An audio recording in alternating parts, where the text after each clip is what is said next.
नमो नारायण। श्रीमद् भगवद गीता महात्म्य।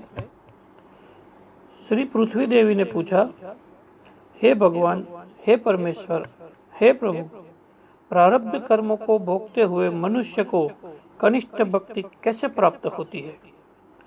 श्री विष्णु भगवान बोले, प्रारब्ध को भोगता हुआ जो मनुष्य सदा श्री गीता के अभ्यास में आसक्त हो, वही इस लोक में मुक्त और सुखी होता है तथा कर्म में लेपायमान नहीं होता। जिस प्रकार कमल के पत्ते को जल स्पर्श नहीं करता, उसी प्रकार जो मनुष्य गीता का ध्यान करता है उसे महापापादि पाप कभी स्पर्श नहीं करते। जहाँ श्री गीता की पुस्तक होती है और जहाँ श्री गीता का पाठ होता है, वहाँ प्रयाग आदि सर्व तीर्थ निवास करते हैं। जहाँ श्री गीता का प्रवर्तमान है, वहाँ सभी देवों, ऋषियों, योगियों, नागों और गोपाल बाल श्री कृष्ण भी, नारद, ध्रुव आदि सभी पार्षदों सहित जल्द ही सहायक होते हैं। जहाँ श्री गीता का विचार, पठन, पाठन तथा श्रवण होता है, वहाँ हे पृथ्वी, मैं अवश्य निवास करता हूँ। मैं श्री गीता के आश्रय में रहता हूँ। श्री गीता मेरा उत्तम घर है और श्री गीता के ज्ञान का आश्रय करके मैं तीनों लोकों का पालन करता हूँ।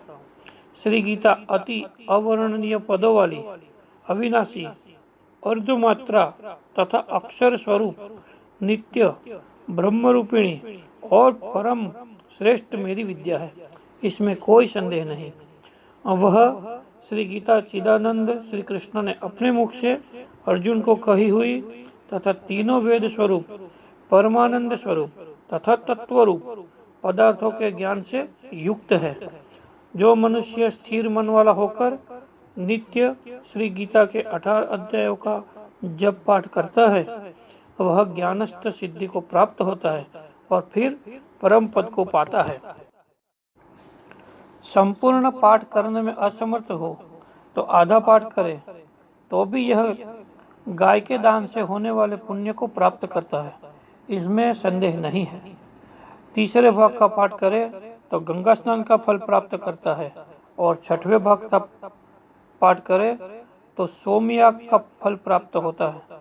जो मनुष्य भक्ति युक्त होकर नित्य एक अध्याय का भी पाठ करता है, वह रुद्रलोक को प्राप्त होता है और वहाँ शिव जी का गण बनकर चिरकाल तक निवास करता है। हे पृथ्वी, जो मनुष्य नित्य एक अध्याय का एक श्लोक अथवा एक श्लोक के एक चरण का पाठ करता है, वह मनवंतर तक मनुष्यता को प्राप्त करता है। जो मनुष्य गीता के 10, 7, 5, 4, 3, 2, 1 या आधे श्लोक का पाठ करता है, वह अवश्य 10,000 वर्ष तक चंद्रलोक को प्राप्त होता है। गीता के पाठ में लगे हुए मनुष्य की अगर मृत्यु होती है, तो वह मनुष्य पशु आदि की अधम योनि में न जाकर पुनः मनुष्य जन्म पाता है और वहाँ गीता का पुनः अभ्यास करके उत्तम मुक्ति को पाता है। गीता ऐसे उच्चार के साथ जो मरता है, वह सद्गति को पाता है। गीता का अर्थ तत्पर सुनने में तत्पर बना हुआ मनुष्य महापापी हो तो भी वह वैकुंठ को प्राप्त होता है और विष्णु के साथ आनंद करता है। अनेक कर्म करके नित्य श्री गीता के अर्थ का जो विचार करता है, उसे जीवन मुक्त जानो। मृत्यु के बाद वह परम पद को पाता है। गीता का आश्रय करके जनक आदि कई राजा पाप रहित होकर लोक में यशस्वी बने हैं और परम पद को प्राप्त हुए हैं।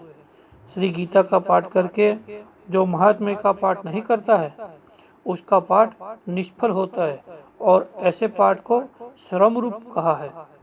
इस महात्म्य सहित श्री गीता का जो अभ्यास करता है, वह उसका फल पाता है और दुर्लभ गति को प्राप्त होता है। सूत जी बोले, गीता का यह सनातन महात्म्य मैंने कहा। गीता पाठ के अंत में जो इसका पाठ करता है, वह उपयुक्त फल को प्राप्त करता है। इति श्री वराह पुराणे श्रीमद् गीता महात्म्य संपूर्णम।